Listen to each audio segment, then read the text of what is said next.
Assalamualaikum warahmatullahi wabarakatuh.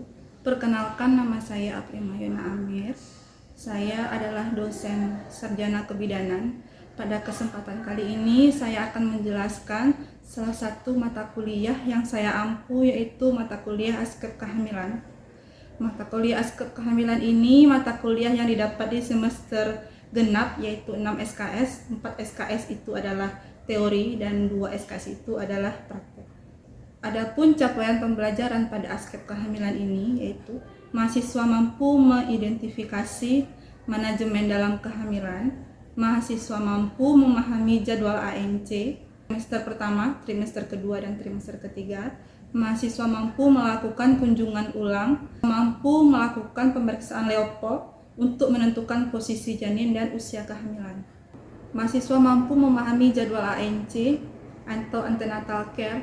Mahasiswa mampu menjadwalkan kunjungan ulang. Mahasiswa mampu menentukan posisi janin dengan pemeriksaan Leopold. Berikut saya akan mendeskripsikan mata kuliah Askep Kehamilan ini dengan memberikan kemampuan kepada mahasiswa untuk dapat memberikan asuhan kebidanan pada kehamilan yang berkesinambungan dengan pendekatan manajemen kebidanan didasari konsep-konsep, sikap, dan keterampilan berdasarkan evidence-based praktek. Nah, berikut ini materi pembelajaran yang saya berikan kepada mahasiswa, yaitu yang pertama pendahuluan, yang kedua manajemen dalam kehamilan, yang ketiga kunjungan awal, yang keempat kunjungan ulang, yang kelima pemeriksaan Leopold pada kehamilan, yaitu Leopold pertama, Leopold kedua, Leopold ketiga, dan Leopold keempat. Untuk sistem pembelajaran, kami melakukan berbagai inovasi strategi pada sistem pembelajaran yang saya terapkan tujuannya agar tercapainya peningkatan hasil belajar siswa yang dengan diharapkan yang mampu bersaing di nasional maupun internasional. Untuk metode pembelajaran yang saya terapkan ada 3 metode. Yang pertama ceramah atau penyampaian materi, yang kedua itu adalah diskusi, yang ketiga adalah demonstrasi. Demonstrasi dilakukan di laboratorium. Yang pertama adalah metode ceramah, yang dimana metode ceramah ini agar mahasiswa mampu memahami materi secara luas, secara demonstrasi atau praktek langsung ke pantom, langsung ke labor, yang gunanya agar mahasiswa mempunyai skill yang mumpuni dalam Askep Kehamilan. Yang ketiga itu adalah diskusi kelompok agar pembahasan lebih lanjut tentang asuhan kepada klien dan pemecahan masalah atau studi kasus yang akan dilakukan kepada mahasiswa tentang apa yang akan mereka temui nanti di lapangan. Jadi dengan diskusi wawasan mahasiswa menjadi lebih luas, apa yang inovasi-inovasi dari mahasiswa akan lebih keluar dengan adanya metode diskusi. Dengan pemecahan masalah tentunya yang akan mahasiswa alami nanti ketika berhadapan dengan klien atau pasien itu sendiri. Mengembangkan pola pikir mahasiswa agar berpikir kritis, inovatif, dan sibersinergis. Terapkan strategi pembelajaran PBL. Ini sangat menunjang sekali dalam strategi pemberian materi atau studi kasus kepada mahasiswa. Permasalahan yang konkret nanti yang diangkat oleh mahasiswa. Jadi permasalahan itulah nanti yang akan dipecahkan oleh mahasiswa dalam asuhan kehamilan, yaitu seperti efektivitas kelengkapan kunjungan ANC terhadap kejadian anemia pada ibu hamil, yaitu dalam studi kasus ini. Jadi mahasiswa akan memecahkan masalah sejauh mana untuk kunjungan ANC dalam mencegah anemia pada kehamilan. Nah, dalam asuhan kehamilan ini sendiri, untuk mempermudah penyampaian materi, saya selalu mempersiapkan bahan ajar yang saya berikan kepada mahasiswa, dan saya juga ada buku ajar, buku referensi yang bisa menjadi acuan untuk mahasiswa dalam pembelajaran pada asuhan kebidanan pada kehamilan. Dalam kegiatan praktikum saya juga menyediakan modul daftar tilik atau tuntunan belajar untuk mahasiswa. Jadi untuk menuntun mahasiswa belajar pada Askep Kehamilan. Untuk sistem penilaian, keaktifan, tugas mandiri, UTS dan UAS memiliki bobot masing-masing 50% teori dan 50% praktek. Dalam pembelajaran teori, kriteria dalam penilaian ini saya dasarkan pada penjelasan komunikasi dan kerjasama antar kelompok yang dan kebenaran tugas yang dibuat oleh mahasiswa itu sendiri. Sedangkan kriteria dalam penilaian dalam praktek di sini saya menilai tentang bagaimana mahasiswa memahami dan melakukan praktek sesuai dengan daftar tilik atau penuntun belajar yang sudah saya berikan. Bagaimana cara mahasiswa memecahkan masalah dalam menghadapi kasus-kasus yang saya berikan nantinya, dan bagaimana mahasiswa mempunyai inisiatif dalam melaksanakan praktek pada asuhan kebidanan ini sendiri. Nah, di sini dalam bobot penilaian ini sangat mempengaruhi nilai mahasiswa, karena dalam prakteknya asuhan kebidanan ini adalah asuhan pada kehamilan ini adalah asuhan kebidanan yang sangat inti yang harus mahasiswa mempunyai skill yang mumpuni. Jadi bagaimana inovasi kreativitas mahasiswa dalam praktikum di lapangan ini sangat menentukan dalam penilaian yang akan saya berikan, serta bagaimana mahasiswa menganalisis ke dalam bentuk manajemen asuhan kebidanan, itu bentuk SOAP ataupun Varne, yaitu bagaimana mahasiswa nanti menganalisa kasus yang ada dan dibuat dalam bentuk manajemen asuhan kebidanan. Nah, ini merupakan nanti penilaian. Evaluasi dan nilai akan saya infokan nanti di siakat. Jadi kalau mahasiswa yang memiliki nilai rendah atau kurang bagus, nanti saya akan berikan remedial kepada mahasiswa tersebut sampai mendapat nilai yang memadai atau yang bagus. Sesuai perbaikan nanti sesuai dengan kalender akademik yang telah disusun oleh Prodi. Saya tampilkan proses video pembelajaran di kelas dan di laboratorium pada asuhan kebidanan pada kehamilan. Baik, Assalamualaikum warahmatullahi wabarakatuh. Waalaikumsalam warahmatullahi wabarakatuh. Selamat pagi Anda semuanya. Pagi Ibu.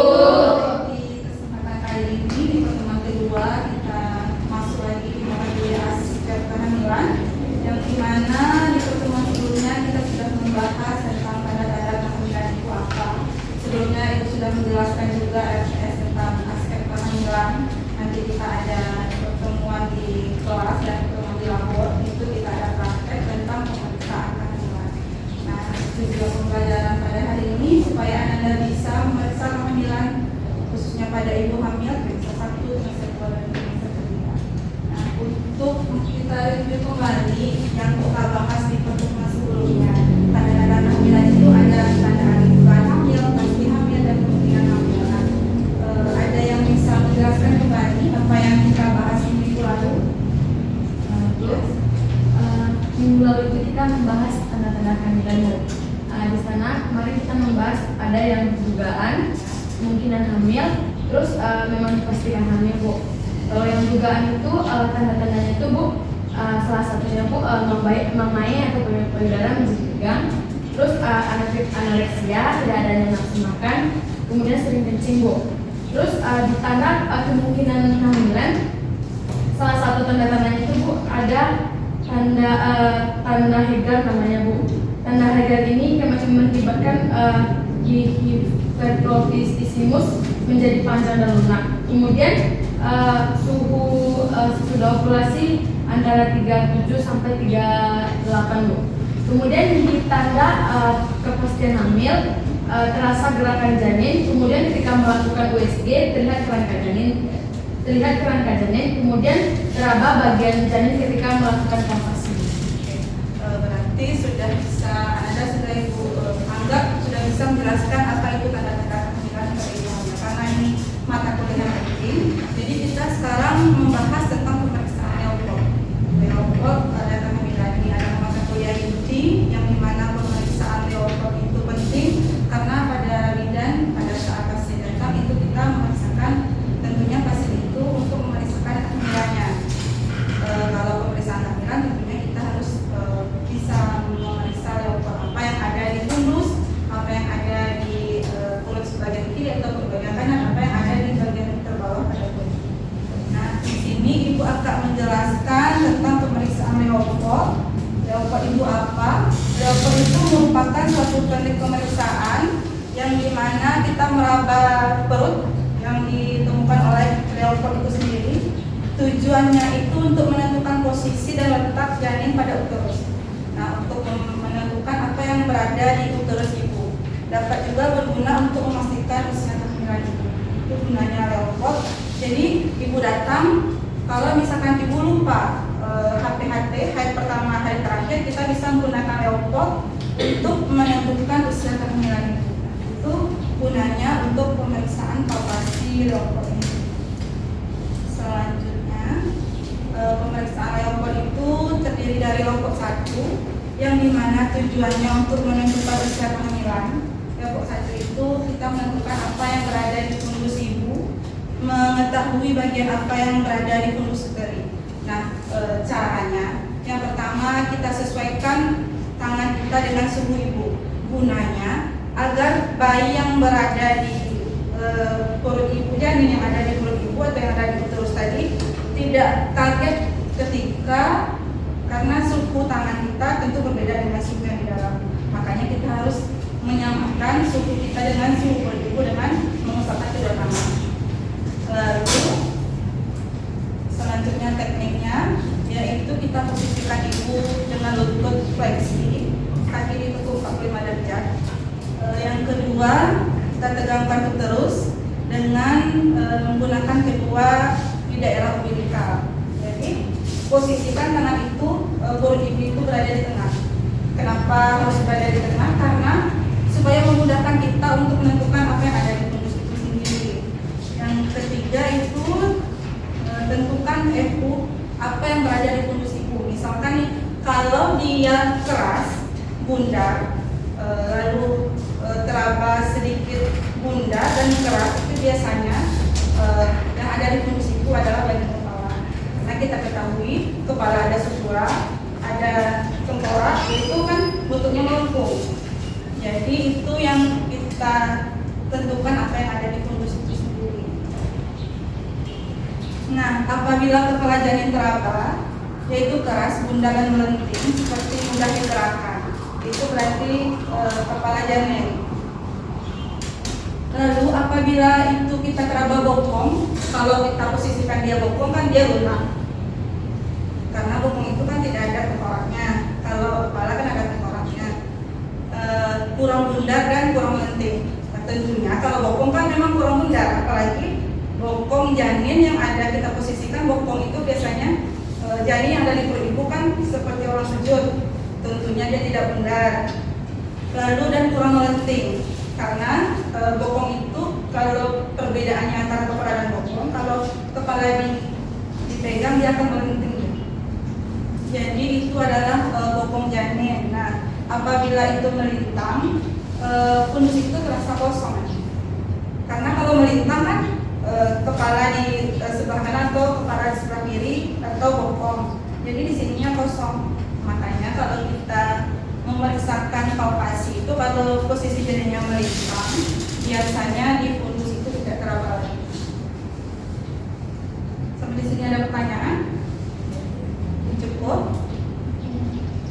Nah, untuk selanjutnya, biasanya pada fundus itu kita bisa memeriksa taksiran berat badan janin, yaitu dengan cara antara fundus dengan apa yang berada di atas simfisis. Jadi kalau misalkan dia posisinya misalkan nih seperti jika bagian terbawah janin itu belum masuk PAP, nanti di Leopod selanjutnya Ibu jelaskan. Jadi berapa tinggi FU dikurang 12 dikali 155. Jadi misalkan ada ibu yang datang HPHT-nya tidak lupa, atau misalnya kan kalau orang awam kan lupa HPHT. Jadi kita bisa menentukan seberapa besar taksiran berat badan janin. Kalau sudah kita menentukan taksiran berat badan janin, berarti kita bisa menentukan usia kehamilan ibu. Nah, itu gunanya pertama. Leopod kedua yaitu untuk menentukan bagian janin yang berada di kedua sisi, dan kedua sisi perut ibu. Jadi kalau misalkan nih kita cara melakukannya, kita posisikan lutut fleksi seperti tadi. Kalau kita memeriksa perut sebagian kiri, kita tahan di sebagian kanan, karena untuk memposisikan janin itu ditahan di sebelah kanan, baru kita raba apa yang berada di sisi kiri. Kalau kita melakukan palpasi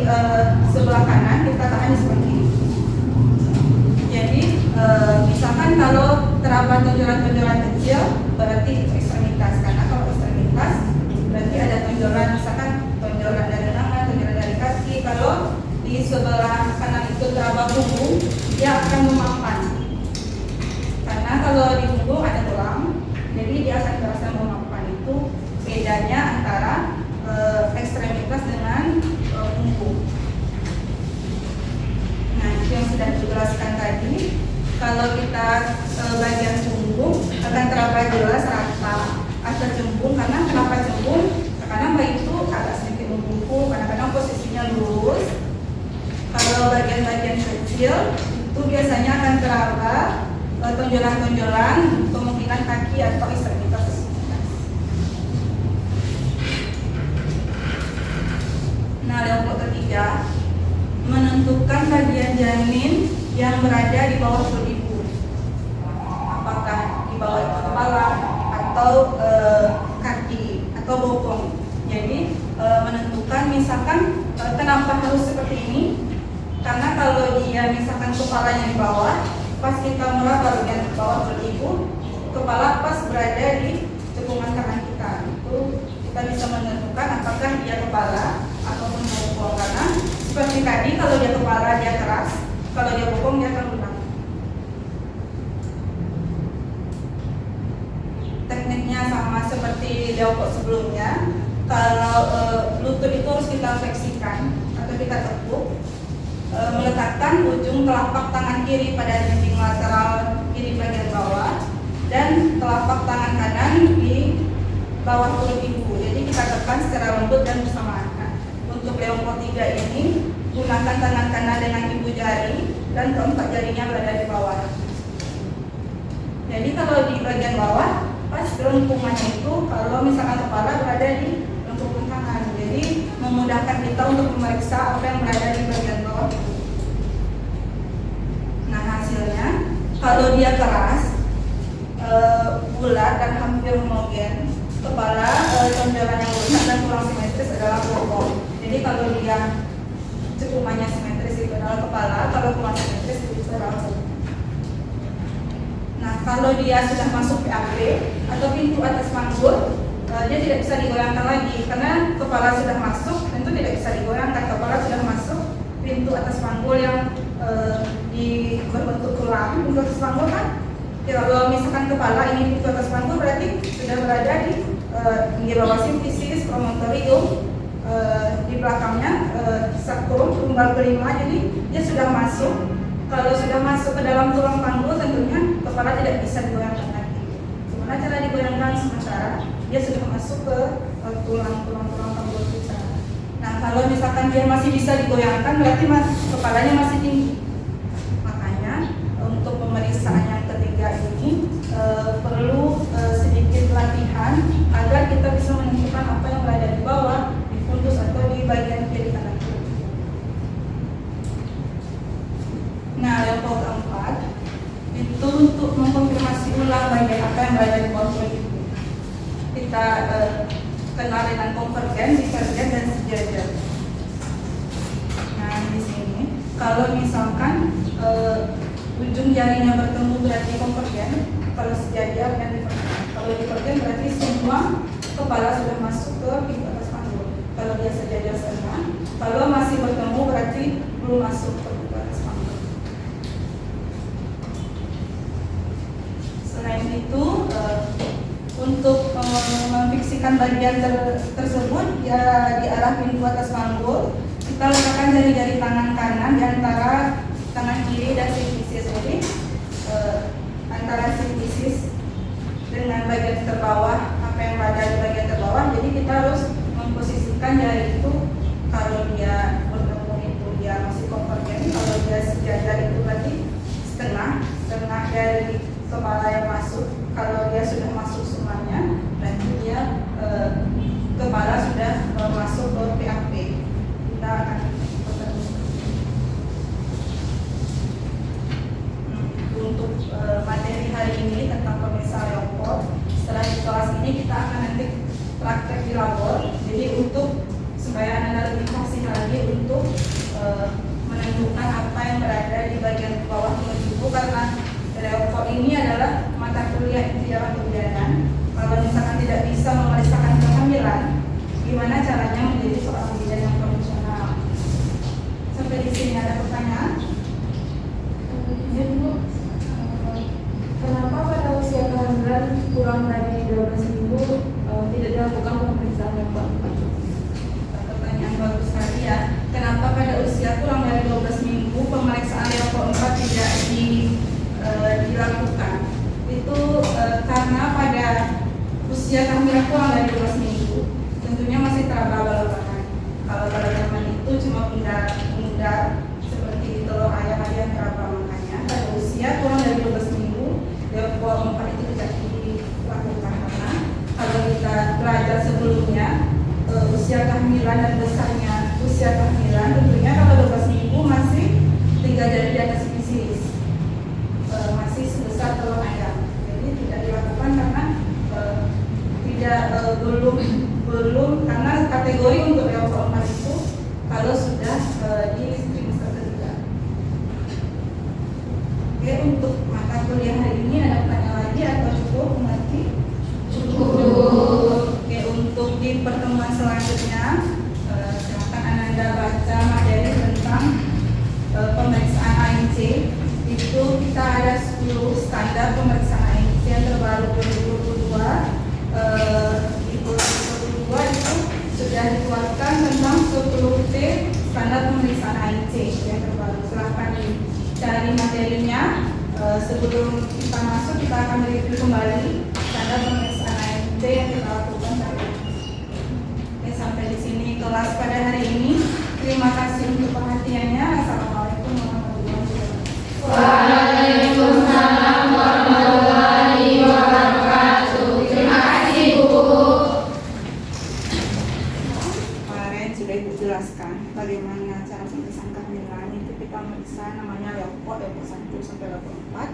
Nah, sekarang kita mencobakan di laboratorium. Sebelum mencobakan, Ibu bagikan daftar pilih sebagai penuntun belajar Ananda bagaimana cara pemeriksaan kehamilan dengan level. Ini daftar pilih yang bisa Ananda baca. Kemarin juga sudah Ibu share daftar pilih agar kita bisa nyambung untuk praktek labor. Nah, kemarin untuk level itu ada level 1, level 2, level 3, dan level 4. Nah, level 1 gunanya untuk apa kemarin? Untuk menentukan apa yang uteri dan apa yang ada di fundus dan untuk menentukan usia kehamilan. Nah, untuk menentukan usia kehamilan, apa yang ada di fundus sama tinggi fundus. Nah, kalau level 2 yang kemarin yang sudah Ibu ajarkan Untuk menentukan apa yang ada di bagian kiri dan kanan perut ibu, Bu. di bagian kiri dan bagian kanan. Caranya satu tangan, kalau misalkan kita melakukan level 1, ini kan fundus, bisa kita satukan perut ibu ke tengah dulu, baru kita rasakan apa yang ada di bagian fundus, di bagian fundus ini. Kalau level 2, apa yang berada di kiri atau kanan perut ibu. Level 3 Untuk menentukan apa yang ada di bagian terbawah perut atau presentasinya. apa yang berada di bagian bawah. Nah, sepertinya semuanya sudah paham apa yang sudah dijelaskan kemarin. Nah, sekarang sebagai penuntun belajar kita mencobakan bagaimana cara level 1, level 2, level 3, dan level 4. Siapa kira-kira yang bisa mencobakan? Saya belum bisa.